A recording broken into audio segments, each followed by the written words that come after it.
Tá? Imaginem que esse aqui fosse um congresso médico e segunda-feira vocês vão no médico e vocês têm esta consulta aqui.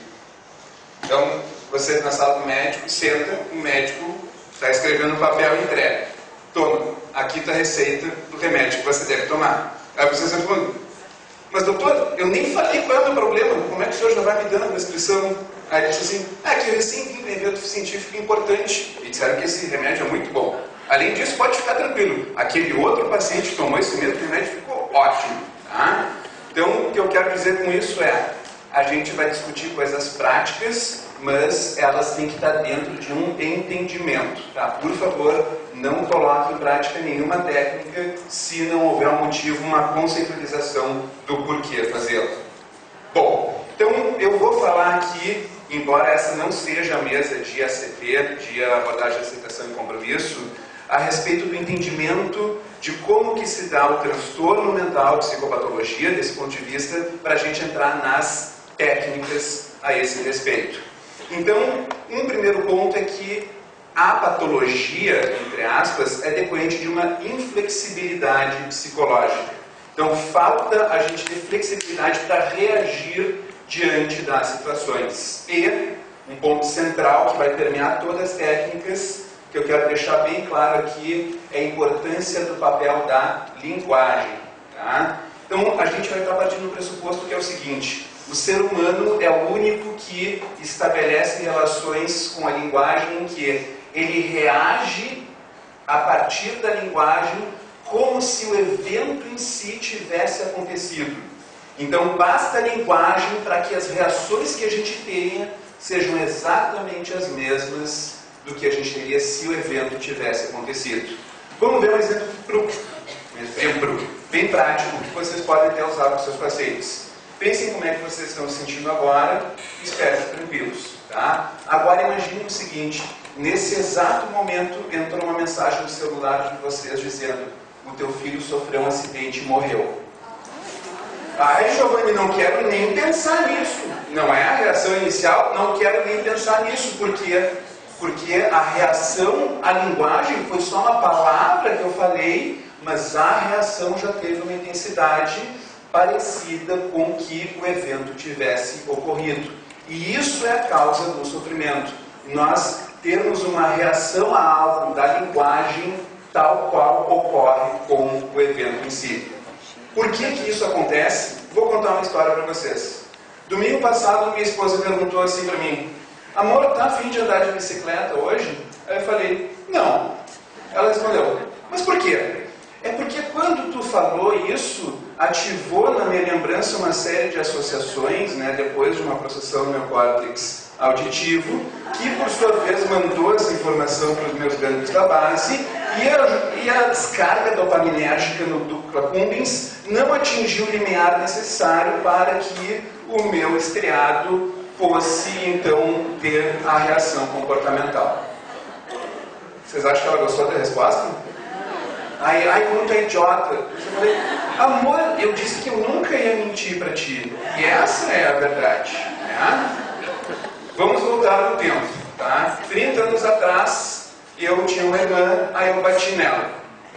Aí, minha mãe perguntou: por que tu bateu na tua irmã? Eu respondi: porque ela pegou o meu brinquedo. E eu experienciei essa experiência como algo aversivo, em função de ela estar pareada com algo evolutivamente determinado, que é algo tirado de mim, que para mim é importante. Nesse momento, a emoção ela esteve associada com o aumento da probabilidade da intensidade do reforço de puni-la fisicamente. E por isso, então, esse aumento da probabilidade me levou a bater nela. Vocês acham que minha mãe aceitou essa resposta? Não, tá? Tudo bem, tá? Com 5 anos eu não dei uma resposta como essa. Mas a moral da história é quando um adulto pergunta para uma criança: por que tu fez isso? Ele espera uma explicação que seja socialmente aceitável. E o que são explicações socialmente aceitáveis? Porque eu fiquei com raiva, porque ela fez isso para mim, porque eu achei que ela não tinha o direito. Ou seja, a gente entende que emoções e pensamentos causam o nosso comportamento necessariamente. E esse que é o ponto. A comunidade verbal ensina.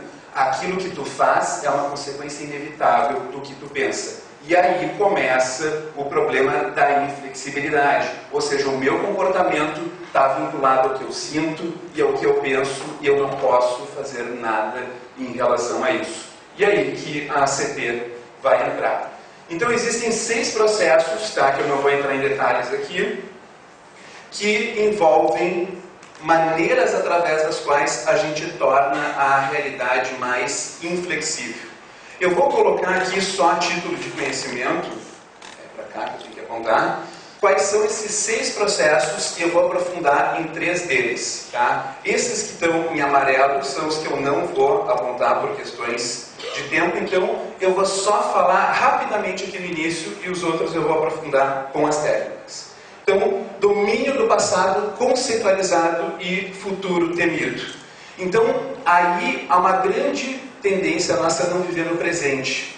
Por isso as técnicas de mindfulness cada vez estão ganhando uma aceitação maior. Por quê? Porque se eu vivo num futuro temido, eu não consigo ter dados suficientes para poder tomar decisões. E eu apenas posso especular e não agir. Então, por exemplo, uma paciente minha se apaixonou por um cara que era de outro país.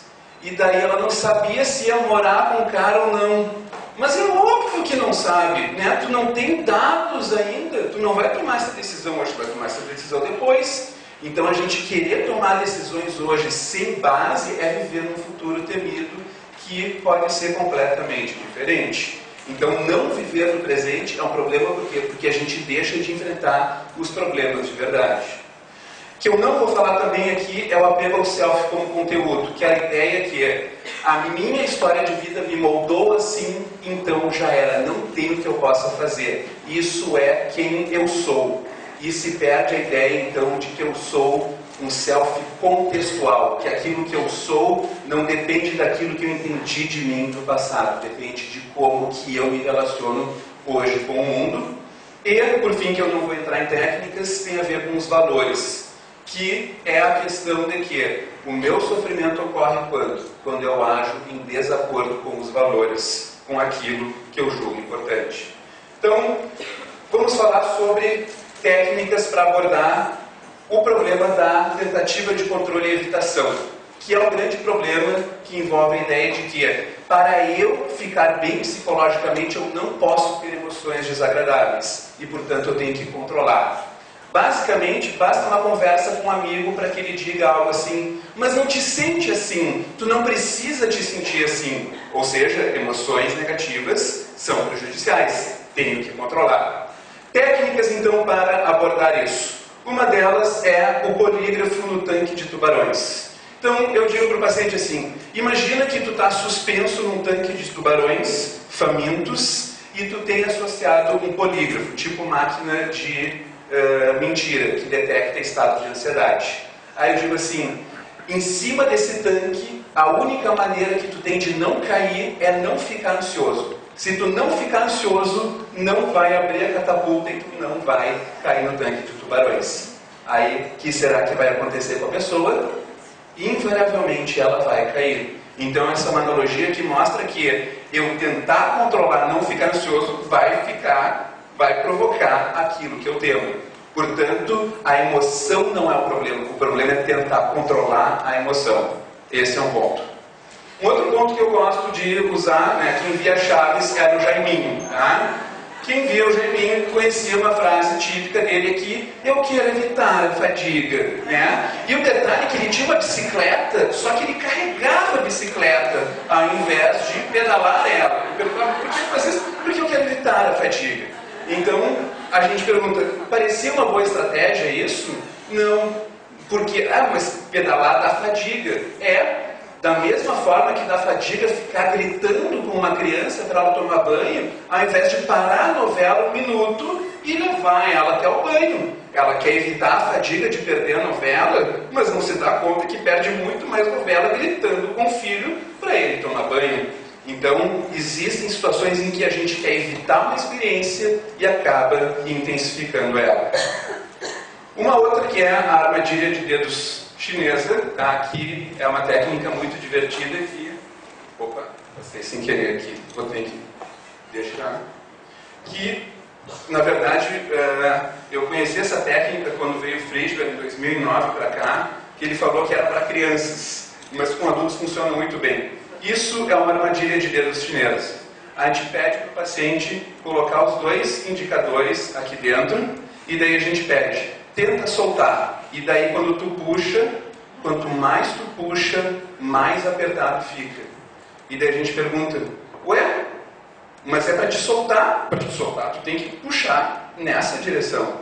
O que acontece? Como é que tu tem que sair? Ao invés de puxar para cá, a gente tem que enfiar para dentro, que daí ele